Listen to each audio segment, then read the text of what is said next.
Je suis heureux de voir notre diocèse réuni dans sa beauté et sa diversité, la diversité des paroisses dont nous provenons, la diversité aussi des congrégations religieuses qui enrichissent beaucoup la vie de notre diocèse, la diversité aussi des mouvements et des sensibilités spirituelles.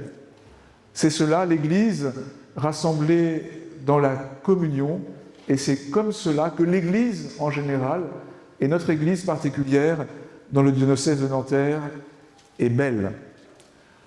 Je le ferai encore à la fin de la journée, mais je voudrais d'emblée remercier Passy Buzinval qui nous accueille dans ces locaux si beaux et cette grande tente chapelle qui aide si bien à prier, et puis le quintet autour de qui tout s'est organisé aujourd'hui, Isabelle de la Garandrie, Vierge consacrée du diocèse, Xavier Accard, paroissien de Sceaux, le père Guillaume Leclerc, prêtre ici à Rueil, et tous ceux et celles qu'ils ont mobilisés pour cette journée, et puis aussi Emmanuel Legendre et toute son équipe de bénévoles, et Stéphanie Tabar et tout le service de communication. Cette journée, elle s'inscrit dans la marche de notre diocèse, qui a déjà été rythmée par un certain nombre de rassemblements que j'ai voulu significatifs pour ce que nous avons à vivre en ce temps. Il y a eu ici même, il y a 2 ans, la journée Kérigma, un nom qui a été repris ensuite par l'Église en France. Il y aura un rassemblement auquel participeront une 50aine de responsables du diocèse à Lourdes dans quelques jours. Une sorte de petit congrès mission diocésain pour que nous avancions dans la conversion missionnaire à laquelle le pape François nous a appelés au début de son pontificat dans la si belle exhortation « La joie de l'Évangile » et que nous partagions toutes les initiatives, elles sont nombreuses et fortes missionnaires qui se déploient dans notre diocèse pour que ce partage stimule notre engagement à tous. La communion est toujours le chemin de la mission. Et dans le sillage de cette journée Kérigma, va naître cette année l'Académie Kérigma, une école diocésaine de la première annonce, avec la première rencontre prévue le 11 novembre et à laquelle vous êtes aussi invités. Nous avons à être des disciples missionnaires. L'Église n'existe que pour faire rayonner l'amour du Père révélé par le Christ dans l'Esprit à tous ceux en particulier qui ne le connaissent pas encore. Et puis, pour savoir mieux dire à quel point le Christ est le chemin, la vérité et la vie, le Seigneur et le Sauveur, il y a eu notre congrès, notre colloque pastoral diocésain de l'an dernier à Sainte-Marie d'Antony. Nous avons pris le temps, avec des enseignements, avec des ateliers, d'approfondir cela. Jésus est le Sauveur, celui qui nous libère du péché et de la mort, de la peur et de l'endurcissement.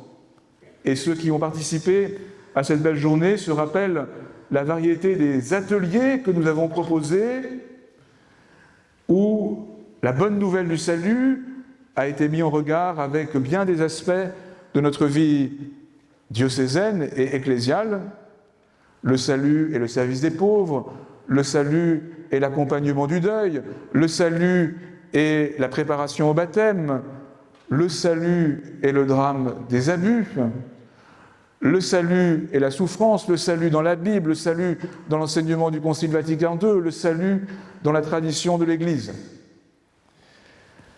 Aujourd'hui, nous faisons un pas de plus, ou peut-être un pas encore plus profond pour être davantage cette Église de disciples missionnaires, en nous enracinant davantage, personnellement et ensemble, de l'intérieur dans le Seigneur.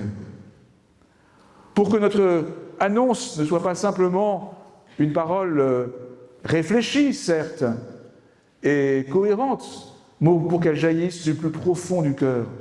Et c'est cela d'ailleurs qui permet qu'elle jaillisse aussi avec un juste équilibre de l'audace et de la délicatesse. Alors, pour entrer dans cette journée, je voudrais vous proposer de contempler la prière de Jésus lui-même. Et puis ensuite, de prendre conscience que nous avons toujours à apprendre à prier. Et puis, nous verrons que la prière est ce qui fait de nous des pierres vraiment vivantes, capables de coopérer vraiment à la construction du temple nouveau dont le Christ est la pierre de fondation. Alors d'abord, contemplons un instant Jésus en prière. C'est pour beaucoup une surprise de voir Jésus prier. Et d'abord, pour ses premiers apôtres, rappelez-vous, un matin à Capharnaüm, on cherche Jésus. Mais de bon matin, il s'est levé pour aller prier seul sur la montagne. Si les événements nous permettent de partir en pèlerinage en Terre Sainte, avec le diocèse ou avec des paroisses, en tout cas sûrement à nouveau un jour ou l'autre, eh bien nous pourrons aller sur la montagne des Béatitudes, au-dessus du lac de Capharnaüm, où sans doute Jésus, avant de faire ce grand enseignement, a prié. Mais nous pourrions penser que s'il y a quelqu'un qui n'a pas besoin de prier, c'est Jésus lui-même, puisqu'il est le Fils de Dieu, puisque rien en lui n'a besoin d'être perfectionné. Et pourtant, Jésus a voulu prier. Parce que la prière, ce n'est pas d'abord demander quelque chose à Dieu, mais c'est entrer et demeurer dans la communion avec le Père. C'est accueillir la volonté du Père. Et Jésus, dans son être le plus profond, dans son être éternel, ne cesse d'accueillir l'amour du Père et d'y répondre par le don total de lui-même. On pourrait dire que Jésus est fondamentalement un être de prière, parce qu'il est, dans ce qu'il y a de plus profond en lui, communion avec le Père.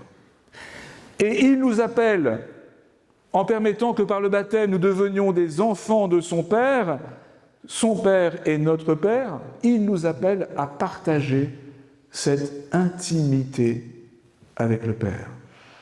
Ne pas prier comme Jésus et à sa manière, c'est rester à l'extérieur de notre vocation à vivre en enfant du Père. Alors la prière de Jésus, elle est son mystère, mais elle nous est aussi révélée. Nous le voyons bénir le Père du ciel et de la terre, parce que ce qu'il a caché aux sages et aux savants, il l'a révélé aux tout-petits. Nous voyons Jésus implorer le Père au moment de la mort de Lazare, qui suscite en lui des larmes, pour que Lazare retrouve la vie.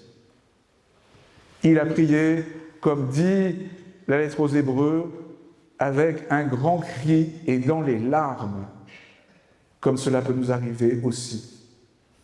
Et puis nous voyons Jésus bénir le pain, bénir son Père pour le pain avant la multiplication qui annonce l'Eucharistie. Et à nouveau, au moment du dernier repas, par lequel l'Eucharistie est instituée.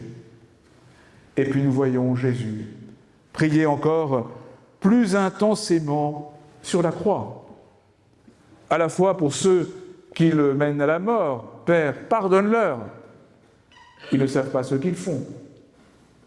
Mais aussi au plus profond de la souffrance qu'il assume et qu'il porte, par ce grand cri, cette prière inarticulée, où s'exprime toute la souffrance dans son humanité de celui qui porte le péché et la peine du monde pour ouvrir le chemin de la vie renouvelée. La prière de Jésus, elle nous ouvre le chemin de la prière authentique. Elle nous montre que si nous ne prions pas comme Jésus, par lui et avec lui, nous restons à l'extérieur du don qu'il veut nous faire de sa vie. Alors prier, cela s'apprend. Il y a quelques années, j'avais accompagné des paroissiens de la paroisse dont j'étais alors curé au couvent des Carmes d'Avon. Vous savez, ce bel endroit près du château de Fontainebleau où a vécu ce Carme extraordinaire, directeur d'école, autour duquel a été fait le beau film « Au revoir les enfants », qui a sauvé beaucoup d'enfants juifs pendant la Deuxième Guerre mondiale. Un père Carme a partagé avec tous sa vie de prière.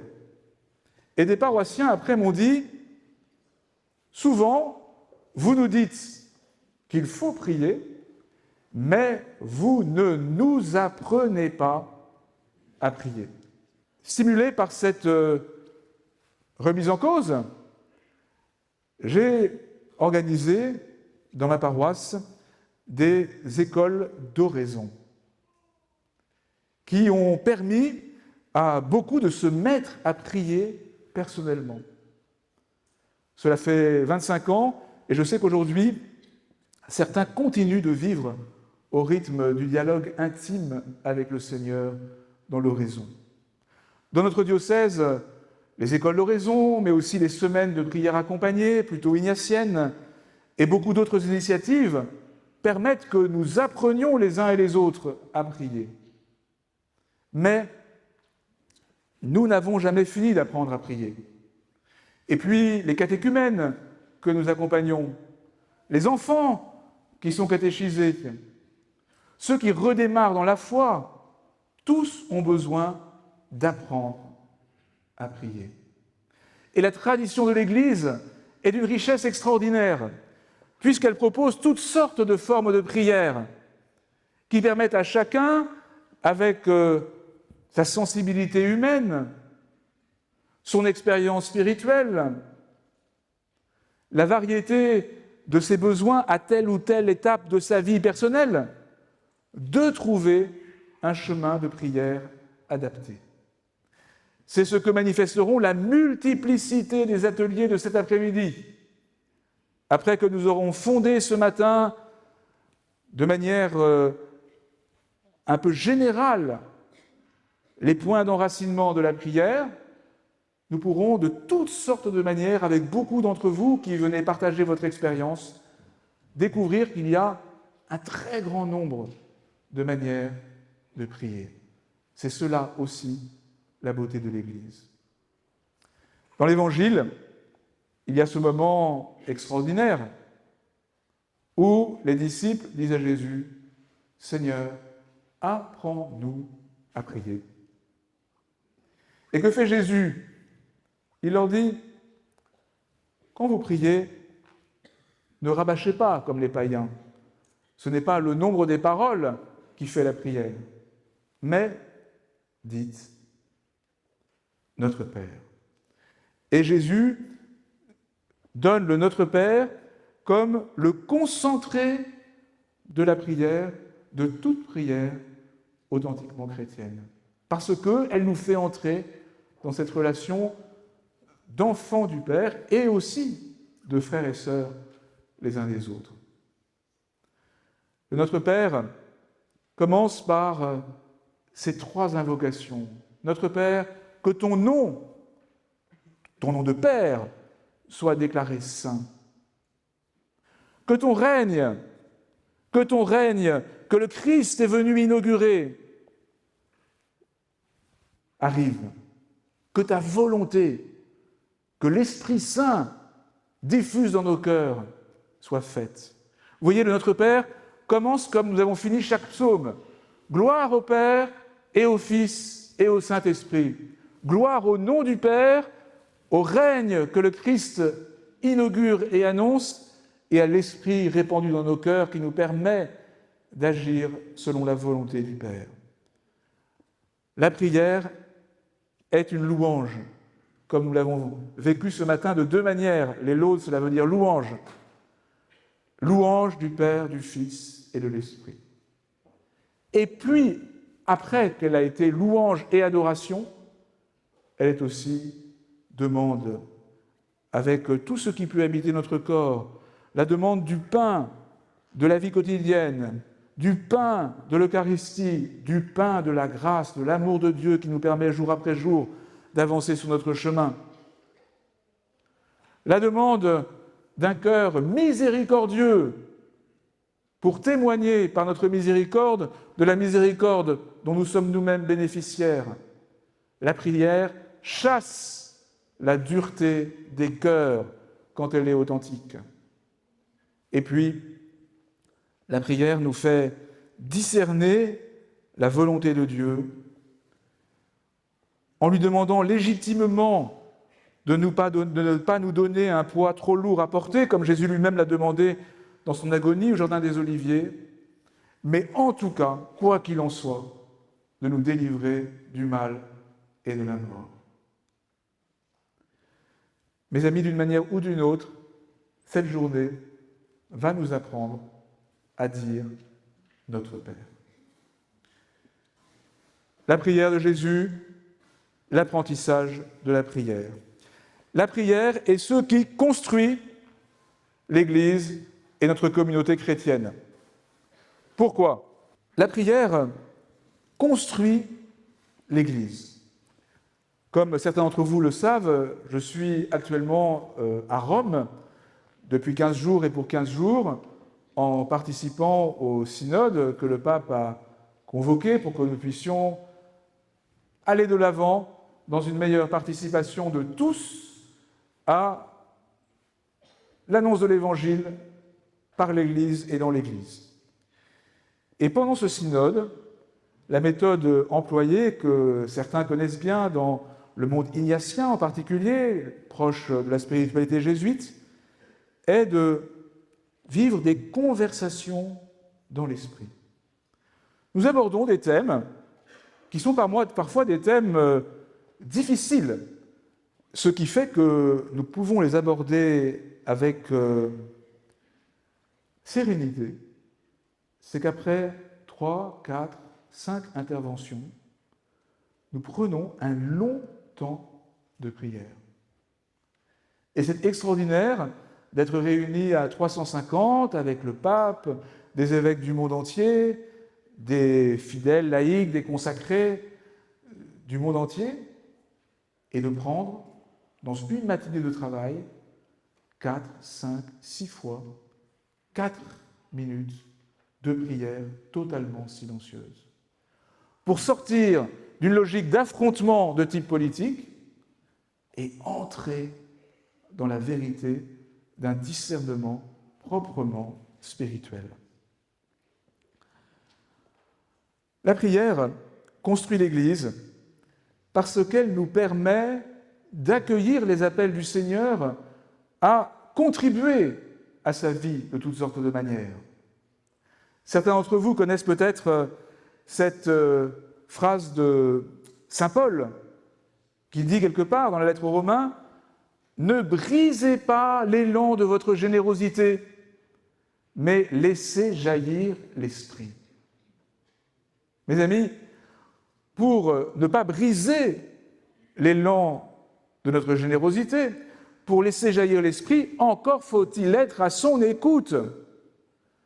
Si nous nous bornons à vivre à la surface de nous-mêmes et des choses, alors nous ne sommes pas en mesure d'accueillir les appels du Seigneur à servir l'Évangile de toutes sortes de manières, dans la transmission de la foi, dans le service des plus pauvres, dans la première annonce du Christ à ceux qui ne le connaissent pas. C'est dans la mesure où nous sommes enracinés dans le Seigneur que nous pouvons vraiment accomplir sa volonté. Je crois que notre Église irait mieux, serait plus vivante, si vraiment tous nous étions plus enracinés dans le Seigneur. Et c'est la grâce que je demande au Seigneur pour cette journée, c'est que chacun soit confirmé dans sa vie de prière ou conduit à entrer vraiment sur un chemin de prière. Que nos paroisses continuent de proposer des occasions de recueillement, de construction spirituelle de chacun. Et c'est cela qui nous permettra de porter davantage de fruits. Nous aimons cette expression du pape François, une église de disciples missionnaires. Mais pour être disciple, encore faut-il se mettre vraiment à l'écoute du Maître. La prière aussi désarme les cœurs. Souvent, ce qui freine l'annonce de l'Évangile, ce sont les tensions, les conflits. Si nous prions vraiment, les divergences légitimes d'approche peuvent être converties en questions en vue d'un discernement approfondi. Quand il y a des paroles dures qui sont échangées ici ou là, on peut être certain qu'elles ne viennent pas du Seigneur. Il peut y avoir des remises en cause réelles et qui bousculent, mais elles ne viennent du Seigneur que si elles sont passées au crible de la prière pour être partagées dans un esprit de bienveillance, de charité et de paix. L'Église serait plus unie, mais pas unie en façade, plus unie si tous nous donnions davantage de temps et de cœur à la prière. Et puis, notre Église, qui reste blessée aussi de toutes sortes d'abus qui ont pu être commis par des hommes d'Église, par des responsables pastoraux, mais aussi, nous le savons, dans nos familles, n'en serait pas là si la vie spirituelle nous mettait jour après jour davantage sur un chemin de vérité intérieure. Ce qui délivre de l'hypocrisie ou de vie partagée entre la façade et la réalité, c'est l'unification par la prière. Alors mes amis, je vais m'en tenir là pour l'instant. Heureux vraiment que nous soyons réunis pour cette journée, à l'école du Christ, priant, pour apprendre de lui et les uns des autres à prier. Et pour que, progressant sur le chemin de la prière, nous devenions davantage ce que nous sommes appelés à être, le corps vivant et rayonnant du Christ pour aujourd'hui. Alors maintenant, je vous propose que nous restions en silence. Vraiment, le défi de cette matinée, et qui reprendra cet après-midi, c'est que nous restions en silence. Dans un instant, Emmanuel Legendre, qui est l'organisateur logistique de cette journée, vous donnera quelques indications pour vos 2 ateliers de la matinée. Je vous encourage même pas à échanger en murmurant avec votre voisin, parce que 1000 murmures, ça fait beaucoup de bruit, à rester en silence et à vous rendre en silence vers vos ateliers. S'il y a besoin de demander une information à telle ou telle personne, faites-le vraiment en murmurant.